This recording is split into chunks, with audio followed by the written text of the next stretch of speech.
am Pastor Eddie, husband to Annabel, and father to 3 children, Ade, Leo, and Jose. Both of my daughters are married already, at meron na akong dalawang apo.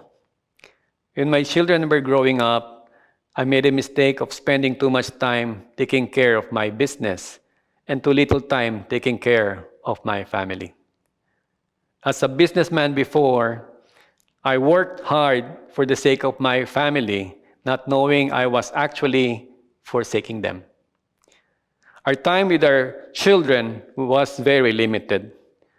We would compensate our shortcomings by buying them toys, gadgets, and clothes.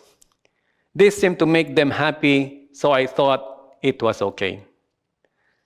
They had more fun time with Yaya and Lola and titas and cousins than with us.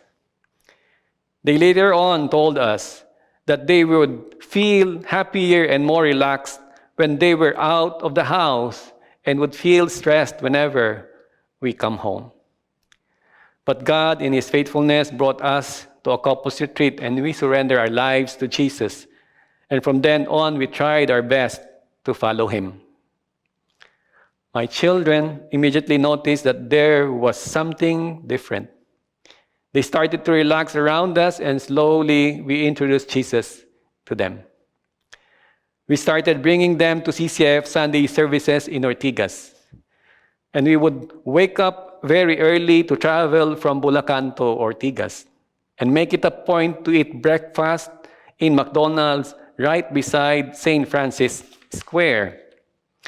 After the Sunday service, we spent time together in Mega Mall, not really buying expensive things or clothes for them, but eating with them, bringing my son to the arcade, doing grocery together.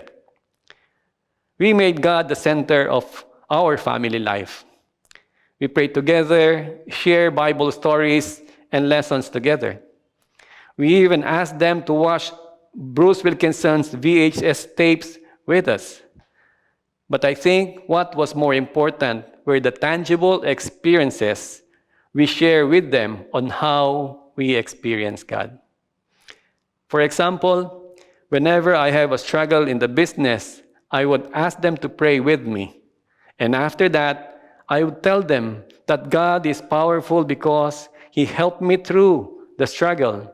And I would tell them about my experience. Later on, it became a practice to ask each other how we experienced God during dinner time. They would tell me about tests being canceled or traffic lights being green all the way to the school when they were running late. Simple day-to-day experiences with God. With God's grace, I was able to make it up to my children, even as they were growing up until they become adults. They would say that they would rather stay home with us. I remember one time my daughter sent a text message to me.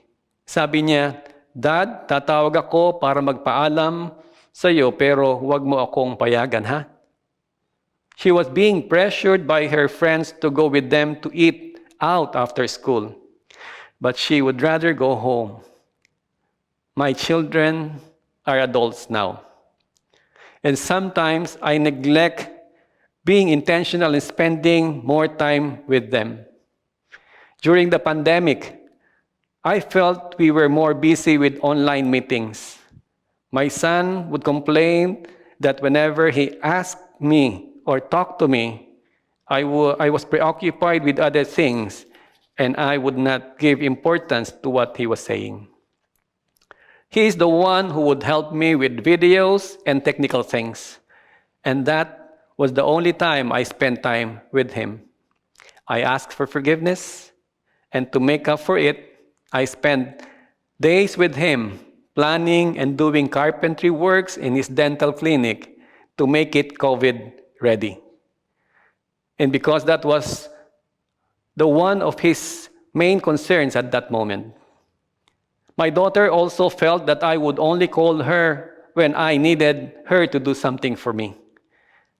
I again asked for forgiveness and make it a point to call her to just ask how they were and to talk to my grandchildren. My daughters try their best to go home to us at least once a week.